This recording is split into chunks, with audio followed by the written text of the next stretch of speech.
Olá pessoal, tudo bem com vocês? Estamos aqui novamente, né, para nossa aula de problemas, tá? E trouxe aqui hoje um problema para vocês, né, bem interessante. É um problema básico e fundamental que vocês vejam, que é o problema do giroscópio, tá? Eu não trouxe esse problema durante as aulas da semana passada, mas eu tinha prometido a vocês que iria trazer alguns desses problemas específicos, tá? E um desses problemas é o problema do giroscópio que eu trouxe hoje. Então eu já coloquei um vídeo lá na nossa sala de aula, no qual mostra o experimento do giroscópio. Tá? O que é um giroscópio? O que compõe basicamente um giroscópio? Então, um giroscópio é um objeto composto de um sistema no qual você tem aqui uma roda, tá? Essa roda ela gira livremente ao longo de um eixo que passa aqui pelo eixo X, tá? E ela possui esse eixo fixo. Esse eixo ele possui aqui um comprimento, geralmente é um comprimento de 2R, tá? Porque um R fica de um lado, o outro R fica de outro lado, tá? Mas o que importa é que a distância do ponto de apoio, que nós vamos considerar daqui a pouco, né, que seria aqui um ponto do suporte, até o eixo, até o centro da roda, possui uma distância de módulo R, tá? Aí o que acontece? Se a gente pegar esse sistema, vamos considerar aqui inicialmente que esse sistema ele não possui rotação, tá? Então essa roda aqui, inicialmente nós vamos considerar que ela está parada, certo? Então, se nós pegarmos esse sistema, né, e apoiarmos o eixo desse sistema, roda mais eixo, apoiarmos aqui nesse suporte, o que acontece? A partir do momento que eu soltar esse sistema, isso aqui vai cair, né? Ou seja, vai sofrer aqui uma rotação ao longo desse plano XZ, certo? Por que vai rotacionar? Por conta de um torque que existe aqui que está sendo atuante sobre esse sistema. Esse torque é devido a quê?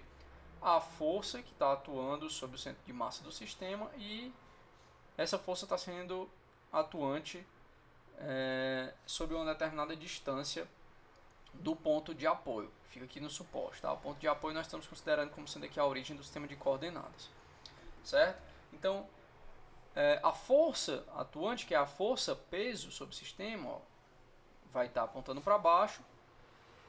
O R, que seria o braço de alavanca, justamente a distância do eixo até o centro da roda, tá? É o comprimento do eixo, né, de um dos lados do eixo aqui, que é R, a gente chama de R, tá? Se vocês fizerem a regrinha da mão direita, pela regra da mão direita, o torque, né, resultante devido à aplicação dessa força a essa determinada distância aqui, vai ser esse vetorzinho aqui que está mostrado em verde na figura, tá? Se vocês fizerem a regra da mão direita, o polegar de vocês ele deve apontar nessa direção aqui e nesse sentido, ok, pessoal? Beleza. Então, se eu fosse calcular esse torque, eu utilizaria aquela expressãozinha para o produto vetorial, né? O torque é o produto vetorial entre R e F. Lembrando, eu não posso trocar, né? Eu não posso fazer que o produto, que o torque é o produto vetorial de F vetor R, tá? Porque o produto vetorial ele é anticomutativo, certo? Então, se você fizer o produto vetorial de F e R, o sentido do torque vai dar o contrário. Então, ó, tem que levar em consideração a sequência. O torque é o produto vetorial entre R vetor F, tá? R vetor F. Se eu quiser calcular um módulo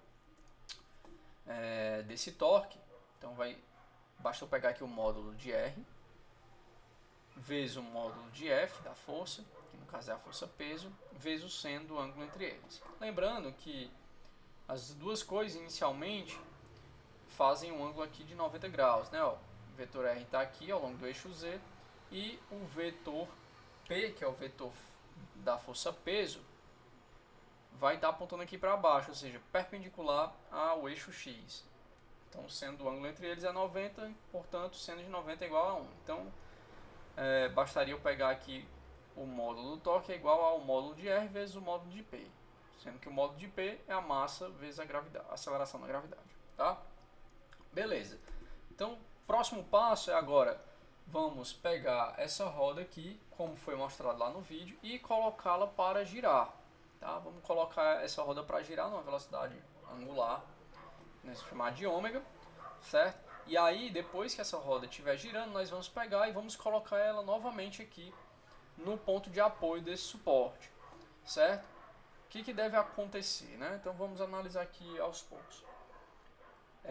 Essa roda, nós colocamos essa roda para girar no sentido anti-horário.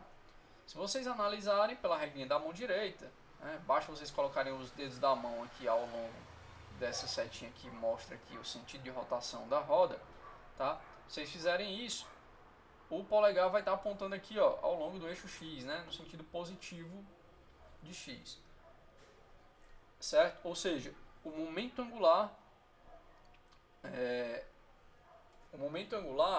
ele é proporcional à velocidade angular. Ou seja, se a velocidade angular está apontando aqui no sentido de x pela regra da mão direita, então o momento angular também tem que estar apontando aqui na direção e no sentido de x, certo? Então, se vocês estão vendo aqui na figura, ó, o momento angular está sendo dado por esse vetor aqui em vermelho, certo? Então, continuei aqui com os desenhos dos vetores que eu já tinha determinado anteriormente e acrescentei apenas o vetor momento angular, porque agora nós temos esse sistema no qual a roda agora se encontra sob rotação. Então, nós vimos isso aqui, né, no capítulo 11.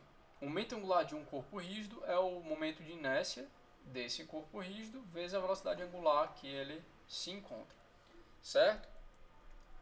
O que acontece? O torque, também pela segunda lei de Newton das rotações, nós podemos calcular o torque dessa forma aqui, ó, que é diferente dessa primeira forma que eu mostrei para vocês, certo? Então, para calcular o torque, basta fazer aqui a variação do momento angular em relação ao tempo, tá? Segunda lei de Newton para rotações, né? Só lembrando. O torque aqui aponta aqui nessa direção, nós já analisamos aqui no item A, certo? Então, ó, pegando aqui a segunda lei de Newton para rotações, eu posso também reescrever isso aqui e posso escrever o dl como sendo o produto do torque vezes dt, que é o intervalo de tempo, certo? Sendo que o torque, se nós calcularmos aqui pelo item A, o módulo disso aqui, né, vai ser o módulo de R vezes o módulo de P, que é mg, né? Então fica R vezes m vezes g. Então, substituindo no lugar do torque aqui R vezes m vezes g, nós vamos ficar aqui com essa expressão, qual dl é dada em função desse R, que é a distância da roda, do centro da roda até o ponto, né, de apoio. Depende também da massa dessa roda, e esse dl logicamente vai depender aqui do instante de tempo, né, do intervalo de tempo, desculpa, dt. Beleza? Então, o que é que deve acontecer com esse sistema, certo? Então, vamos vindo aqui para o próximo passo. Então, inicialmente, nós colocamos aqui o sistema parado sobre o eixo X, justamente para analisar o que é que deve acontecer. O que acontece é que, como existe a atuação desse torque aqui, e esse torque ele é justamente perpendicular ao vetor L, o vetor momento angular, o que ele vai fazer, né? O que ele vai causar nesse sistema? Então, ele vai causar uma variação desse momento angular, vetor momento angular que foi dado aqui inicialmente, tá?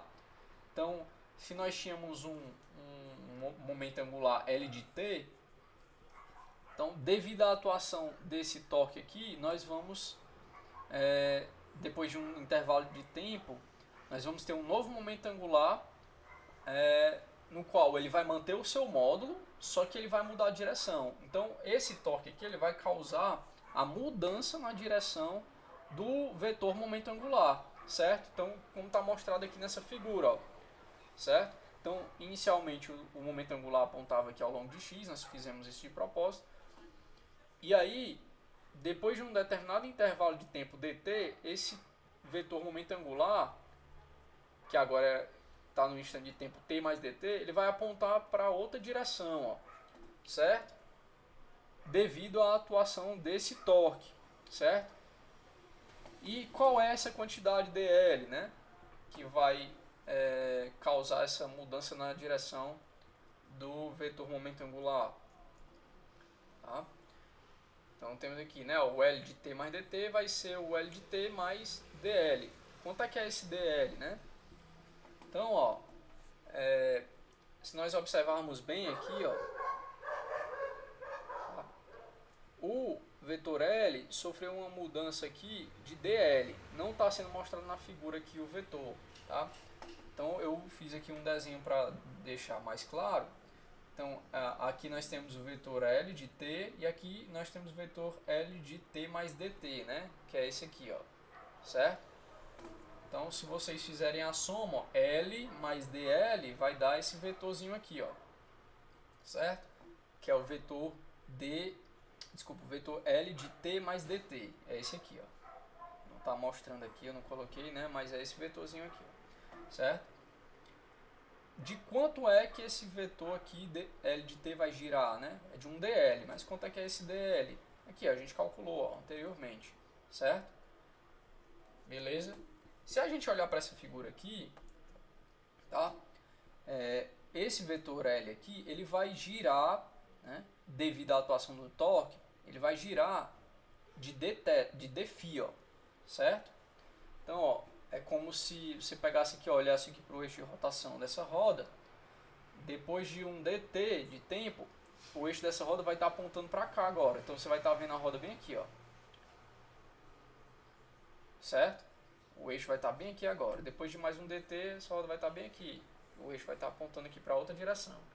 Então a cada intervalo de tempo dt, esse eixo vai estar apontando para outra direção. Então, para um intervalo de tempo dt, esse momento angular aqui, o vetor, ele vai permanecer com o mesmo modo, ou seja, o comprimento do vetor aqui é igual, mas esse vetor ele vai girar de dφ, certo? Como é que eu calculo esse dl? Então basta você pegar a aproximação do arco, né? Para um dφ muito pequeno, esse dl aqui ele é aproximadamente igual ao valor do arco. Então basta você pegar, ó, L vezes dφ é igual ao arco, que é dl. Então, dl é igual a L dφ, tá? Aquela cálculozinho do arco que a gente fez desde o capítulo 10. Tá? É como se o L aqui fosse um raio, ó, e aqui fosse um ângulo. Então, o ângulo vezes o raio vai dar esse arco, né? Aproximadamente isso. Quanto menor o dφ, mais preciso vai ser o cálculo desse dl, certo? Então, tá aqui, ó. Se nós pegarmos aqui e isolarmos o dφ, ó, dφ vai ser dl sobre L. Tá? Então, o dφ é o quanto, isso é importante, é o quanto o eixo de rotação da roda girou. Então, ele se encontrava aqui, depois ele girou para cá. Ó. Então, é como se você estivesse vendo a roda aqui. Ó. Certo? O centro da roda está bem aqui, agora nesse vetor L de t mais dt. Certo? Beleza, mas quanto é que é dl? Quanto é que foi a variação aqui na direção do vetor L de t? É justamente o que a gente calculou no item B, ó. R vezes mg dt. Certo? E quanto é que é o L de t? Inicialmente aqui é i ômega. Tá? É justamente i ômega. Então, substituindo, ó, a gente vai chegar nessa expressão. O que vai acontecer? Eu vou pegar esse dt aqui, ó, e vou passar aqui para baixo. Quando eu fizer isso, a gente vai encontrar que dφ dt é igual a R vezes mg sobre i ômega, certo? E o que é esse dφ dt? dφ dt é justamente a variação desse ângulo, no qual o eixo está mudando de direção, em relação ao tempo. Ou seja, é como se a gente estivesse calculando a velocidade com que o eixo de rotação aqui do sistema está girando, ó. Certo? Se vocês olharem lá para o vídeo que eu postei lá no Google Acadêmico, lá na nossa sala de aula, tá? No Google Class, desculpa, então vocês vão ver que o eixo dessa roda ela vai girando, tá? E o sentido de rotação do eixo dessa roda vai depender da rotação também que essa roda possui. Se essa roda ela gira aqui no sentido anti-horário, certo? Se essa roda ela gira no sentido anti-horário, o eixo dela vai girar também no sentido anti-horário aqui, ó, no entorno do eixo Z, certo? Se essa roda girar aqui no outro sentido, ó, no sentido horário, o que vai acontecer é que o eixo agora ele vai girar aqui no sentido horário também, mas em relação ao eixo Z, certo? Então, ó, o que nós vamos definir aqui é essa quantidade de φdt, que é a velocidade com que o eixo vai estar rotacionando no entorno do eixo Z. Dφdt, nós vamos chamar aqui de ômega, ó, esse ômega maiúsculo. Esse ômega maiúsculo é o que a gente chama aqui de velocidade de precessão. Esse movimento aqui que o sistema vai fazer em torno do eixo Z é o que a gente chama de precessão, certo? É um movimento bem conhecido aí da dinâmica da rotação. Certo, pessoal? Então é isso que eu trouxe para vocês hoje, é esse probleminha específico. Se vocês quiserem dar uma pesquisada em aplicações específicas do giroscópio, eu recomendo vocês darem uma pesquisada, certo? É bastante interessante. Beleza, pessoal? Então, por hoje é só. Até amanhã, então.